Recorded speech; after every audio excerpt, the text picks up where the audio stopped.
episode 228 of the CRICKETher Weekly. We've been having a great week watching lots of the 100 and we'll get into the details of that in a minute. But we wanted to start this week by talking about a bit of news that's come out in the Telegraph this week, which is that Hampshire County Cricket Club have reportedly been sold to Delhi Capitals, or the kind of company who own Delhi Capitals, for the sum of £120 million. Sid, this feels like possibly a little bit of a watershed moment in English cricket, does it? Yeah, it is a little bit of a watershed moment, I think. I think that in some ways it's easy to overplay it. The one thing we need to remember right up front is that Hampshire is owned in a different way to all of the other clubs in this country. So Hampshire is run by a private company who are able to just sell it if they want to, whereas all of the other clubs are more like membership clubs where the members would have to vote to allow the company to be sold or the business to be sold. So Hampshire was really quite an easy target in that sense, because you can just go to one person, essentially, the director of that company, and you can go, I want to give you some money for your club, and if you offer him enough money, then he's probably going to say yes. And in this case, it seems that he did say yes, and that it seems like the ECB have said that they're going to wave this through. There was a big article about this in the Telegraph, and there's a couple of points that I want to kind of bring up from that article. There's a couple of quotes from the article. It says that it's going to be bought by this company, and the price includes the club's debts of around £60 million. So the Delhi Capitals have agreed to buy Hampshire, even though it's £60 million in debt. That's a lot of debt to have acquired. So, another interesting quote from the article is that the current owner of the Hampshire team, the club, a guy called Rob Brunsgrove, if I pronounced that correctly, apologies to him if I haven't, I'm sure he's watching. He's set to be rewarded for his shrewd stewardship of the club. Shrewd stewardship? 60 million. If I was £60 million in debt, Raf, I'm £60 million in debt. Congratulations on your shrewd stewardship of our personal finances. Thanks very much. It's just really odd. And there was actually a really great tweet from Being Outside Cricket. He kind of quote tweeted this, and he says, "As ever in English cricket, Hampshire suffers from Schrodinger's executives, both well run by the finest business minds in the country and in dire financial straits, requiring more money from the ECB, debt relief from its creditors, and new billionaire investors to stay solvent." So it's odd. And the other big question it raises for me is, why does an Indian team want to buy this? So the fact that it's £60 million in debt suggests it's not really a viable business. We kind of talked about this last week, and we said, well, the only other possible reason is kind of power and influence. And the one other thing that they're getting for their money, which is the 51% stake in the Southern Brave. Now, they also could go and buy the other 49%. So you can go and buy a 49% from the ECB, or you can buy the 51% stake, by buying Hampshire directly. And then you already you've got a controlling interest in the franchise. Now, it says that they're going to have the option to go on and buy the other 49%. But I'm just interested in, why would you? If you control 51%, the ECB aren't going to be able to sell you the other 49%, are they? No. Which other IPL franchise is going to say, yeah, sure, we'll go in 50-50 with you? Well, it's not 50-50. No. I'll buy a minority stake in a business owned by a different franchise. Yeah, it wouldn't make sense. Yeah, the only thing that's possible is that somebody at the ECB, and I'm not saying this is what happened, but it would make sense if somebody at the ECB has said, we will wave this through if you promise that you will also buy the other 49%. We don't know that's what's happened, but it's definitely that would be an explanation of why they've done that. Anyway, it does set up an interesting kind of level of the amount of money the ECB could be getting.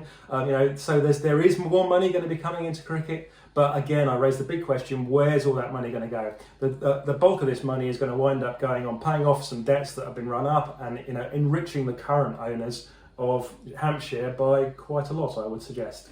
Yeah, and of course this is directly relevant to us now. We can't just look on and go, oh dear, what a mess the first class counties are in, because women's cricket, the women's regions, women's domestic cricket is going back into the county system. So this is totally going to be our problem come October or whenever it is that the regions officially dissolve.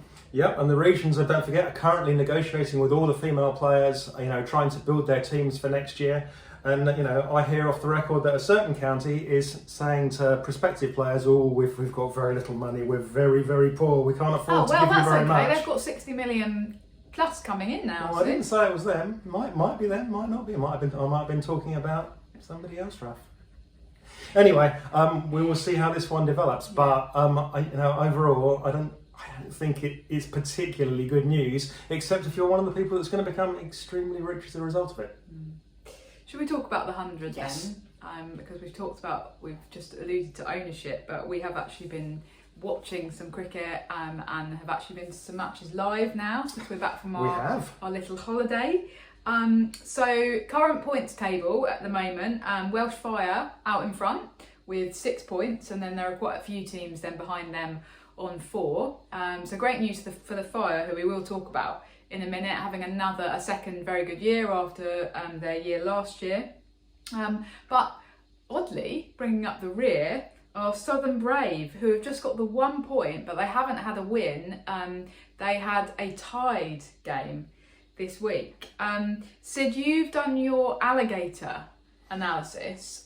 So you've run through the system in terms of what each team now has to do to qualify and whether anyone's in or out of it yet. So what does that analysis currently reveal? Yeah, not a lot at this stage is the answer. There's about 300 million possible outcomes at the moment. Not many. Not many. It took about 3/4 of an hour to run through them all last night on my super fast computer. And everyone can still qualify. So, the Southern Brave can still finish top of the table. That's still perfectly possible. Welsh Fire could still finish bottom of the table. So definitely still very much open and everything to play for. Okay, exciting.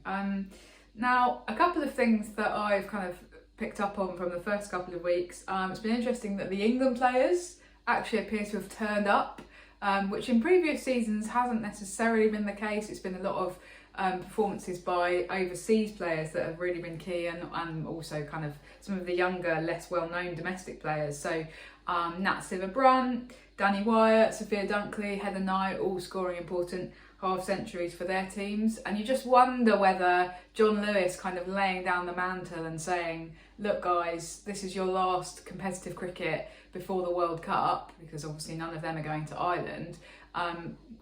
We are watching. Go out there and do it. And we expect to see you playing in the way that, has become associated with Coach John Lewis in that aggressive way. Alice Capsey as well. Obviously, Alice Capsey as well with her 2 half centuries. So it just feels like the England players have somehow been kind of kicked into doing something this tournament. So that's been interesting. The other thing is kind of being able to see Meg Lanning again, who's actually kind of come and playing for London Spirit, and has potentially transformed their fortunes a bit, because they've had some very difficult times in the 100, and they're now they're kind of middle of the table, aren't they? But yeah, so actually having the opportunity to see a world-class player who's retired from international cricket, and this is probably going to be one of the last opportunities to see her, is actually quite exciting. Yeah, she looks in really good form at Lords on Thursday, despite having not played a lot of cricket over the Australian winter. Sorry, Australian summer, I nearly said. We kind of briefly raised the possibility that she was looking almost in the kind of form that she was at Chelmsford on that time when she scored her T20 international 100. Oh, when she scored that 133. Yeah. I don't think it wasn't quite that. But then not very much. But she did look in very good nick, didn't she? It was coming out the middle of the bat, and she looked like she owned that place. She was queen of all she surveyed, definitely. So London Spirit will definitely be keeping their fingers crossed that she continues to play like that. Shall we talk a little bit about Southern Brave, Sid? Because it has been a difficult start for them, but on the other hand, they've kind of been on the wrong end of some very close games as well, haven't they? Yeah, I mean, someone had said on Twitter, have they lost it? And is this the point where the Charlotte Edwards magic has run dry? Never.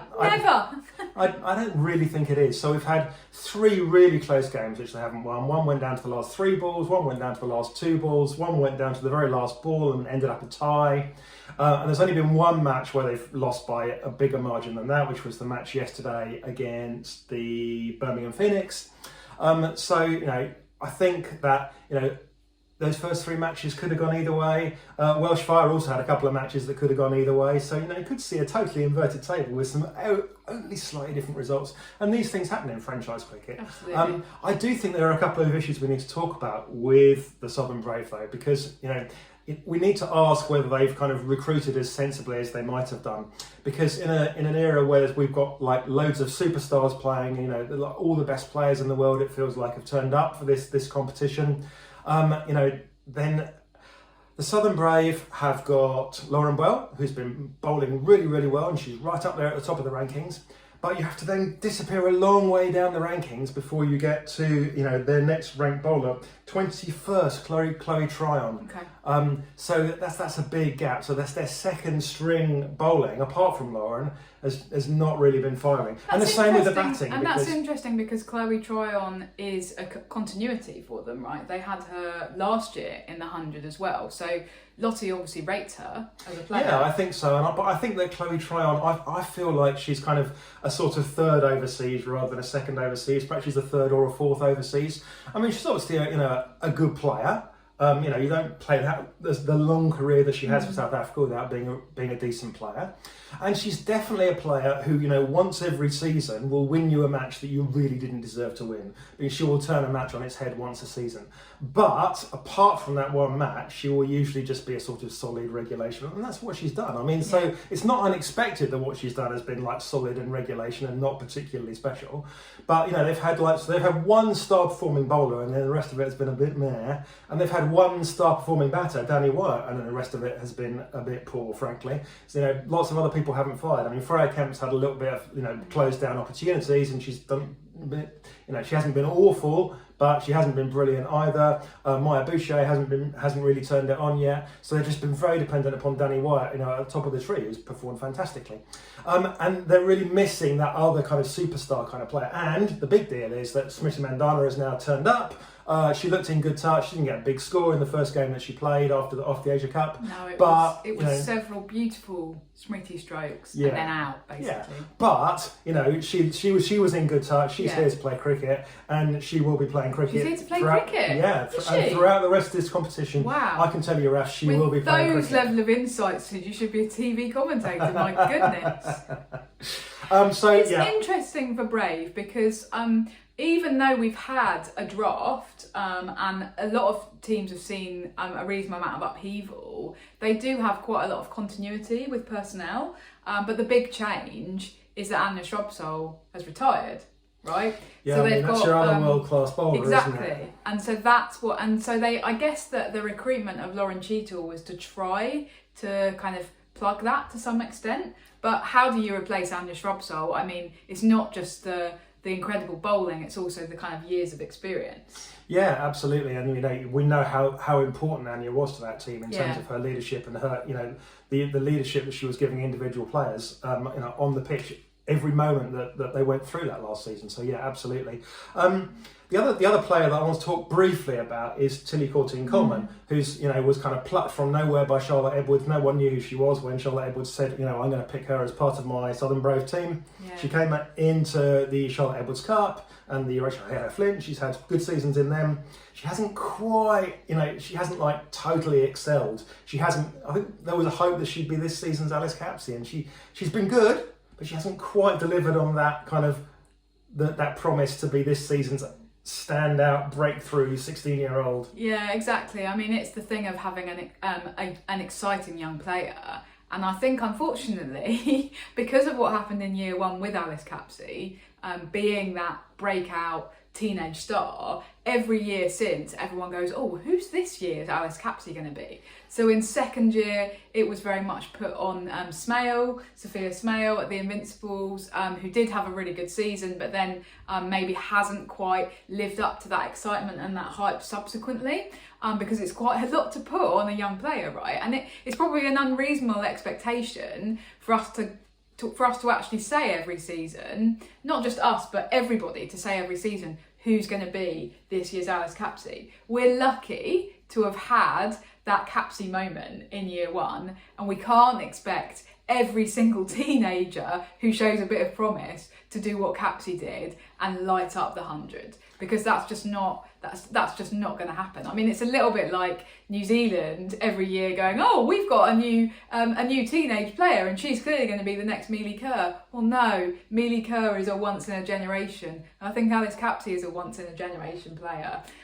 So you can't really expect 14 Coleman to do that. Too much of those players. Yeah, I think in so. a way, we're hyping them up a little bit too much. I think that it's great. It's definitely a great experience for them, and if they can kind of just sort of hang on in there and do a sort of reasonable job and not be awful, then that's actually probably good if you're a 16-year-old. Coleman, I think it's been a lot more than awful. Yeah. She's bowled very nicely. I wasn't. But she hasn't just kind of exploded out and taken 20 wickets. It's in the middle ground between being awful and being spectacular, and ultimately that is where most of your teenage players playing in their first big franchise competition are going to end up sitting. Okay. It's just Capsey was an exception. Yeah, so let's look back to the other end of the table, Raf, because all that big inversion from the first season when the Brave were on top and the Fire were at the bottom, and now it's the Fire at the top. We saw them play at Lord's on Thursday. Yep. And a great game to watch. Talk to us about the Fire. They're on fire. Wow, Sid, you just used the cliche. But yeah, no, they've had two very close, very exciting games. Actually, that in both instances, kind of run chases where they were chasing their tail a bit and probably didn't really have any right to win. But they have. So if you're a Fire supporter, then you will have had some very nervous moments over the last few days. Well, they needed 50 off 25 balls at Lord's, didn't they? Yeah. And we turned to each other and we're like, even Hayley Matthews isn't going to do this. It's just 50 off 25 balls. It's a huge ask in the women's. It means you basically need to score a boundary every other ball to make that work. And, ye of little faith, Sid, because it's Hayley Matthews and she can pull rabbits out of hats in a way that not many other players can, actually. And remains so chilled about it. We spoke to her in the press afterwards and she was just like... Yeah, and always... so cool. And just like, very relaxed and smile on her face. I think that Hayley Matthews is a very particular kind of type of player. First of all, she's very intelligent. And what she did so well in that run chase against the Spirit was... the kind of intelligent way in which she played it, just enough aggression to keep up with the rate, and then dialing it down right at the end when they ended up needing only kind of, I think it was 10 off 9 balls in the end, and she got them over the line just by being quite calm about it. She knows how to go about a run chase under pressure, and the thing is that she manages to do all this despite kind of for West Indies knowing that she so often, or basically for the last few years, it's all been her. And if she doesn't bring her absolute A-star game to a match, they're not going to win it. And I think that's kind of quite incredible that she's able to do that and feel that weight and that pressure game after game. And yet she still kind of comes out. And whenever I speak to her, she's got a smile on her face, as you say, she's like just totally chilled. And she's just kind of able to swallow enormous amounts of pressure, personal pressure, that she must feel in basically all of her cricket, and still play some of the most beautiful cricket shots. It's quite an amazing ability, actually. So Welsh Fire, having Hayley Matthews, they played a blinder there to keep hold of her. Yeah, and of course, in the next game, which we watched yesterday, Hayley Matthews got out, and was so kind of conditioned that Hayley Matthews is out. That's it then, from watching all the West Indies. That's true. Good point. Yeah, like, Hayley Matthews is out. That's the Welsh Fire finished. But Sarah Bryce then stepped up, and people have noted that we've had Dunkley, Bryce, and Matthews have all won games for Welsh Fire this season. So there's definitely a sort of team collective effort going on, which is really interesting, because initially Welsh Fire were very much the team that nobody really wanted to play for, and then the kind of big shake up ahead of last season's competition when a lot of players were sort of pushed into the Fire and were basically told, look, suck it up guys, but somehow Fire have made something of that and have made a team spirit from that sort of people being pushed together almost in adversity and being told you've got to play together. And they've somehow done something with that, and that's quite incredible. One of those players was Freya Davies. Yeah, I did want to talk about Freya Davies a bit, because I think that she's obviously been the standout bowler for them this season, partly kind of stepping up to the plate because Shabnam Ismail's now had to sit out a couple of the matches with a quad injury, I think it is. So don't know when we'll see her back. But yeah, I think Tammy Beaumont said it all the other day after Freya Davies had been so good bowling at Lords. She just said, well, she's a player who you can choose to bowl at any phase of the game, and she'll come on and she'll do the job that you want her to do. And she's just so reliable. And that's quite a skill for a bowler in short form cricket, actually, to be able to bowl in the power play, in the middle overs and at the death. And I don't know that actually England have got any bowlers now who you could say that about. Okay, you've definitely got bowlers who go, they bowl in the middle. You've got bowlers who go, they bowl on the power play, and you've maybe got a couple who go, yeah, they bowl at the death. But in terms of somebody who can do all of those, bowl fireworks at different points. But Freya Davies isn't really a fireworks bowler, and yet she got Heather Knight and Meg Lanning. That was a fun set, wasn't it? In the same set.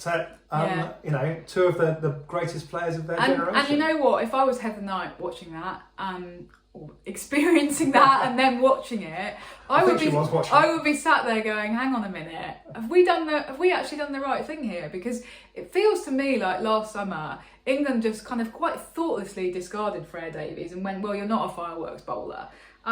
They care more about the kind of flashiness and the flashy bowlers and the ones who are going to cause fireworks than they do about that kind of reliability. And I think that they're going to really miss that.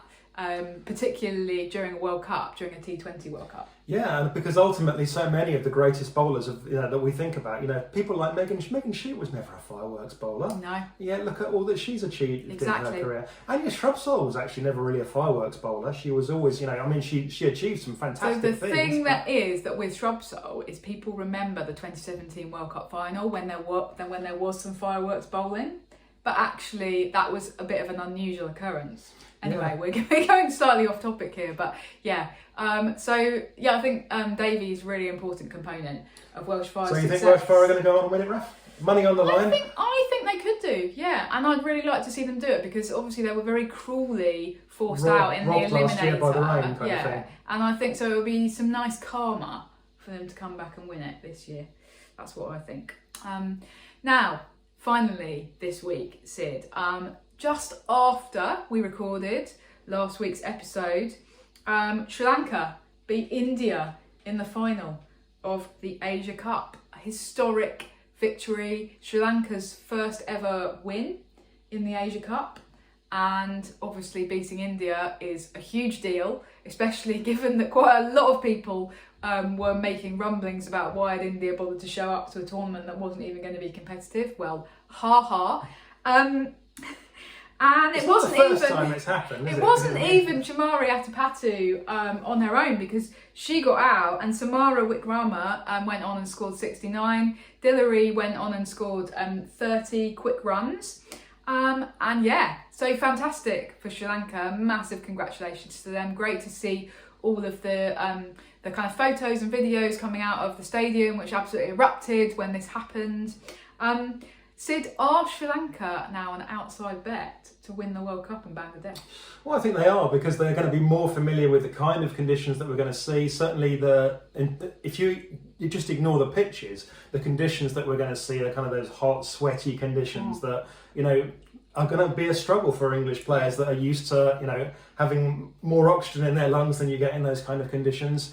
Definitely. I think that perhaps that people that are saying that Sri Lanka have arrived and they're going to start challenging the top three are probably over-egging it a little bit. I think it's more likely that we see Sri Lanka, if Chamari Atapatu decides to stick around for another 3 or 4 more years, She does sort of seem to keep extending when she sort of says, oh, maybe I'll retire after the next World Cup, or maybe I'll retire after the next one, maybe after the next one.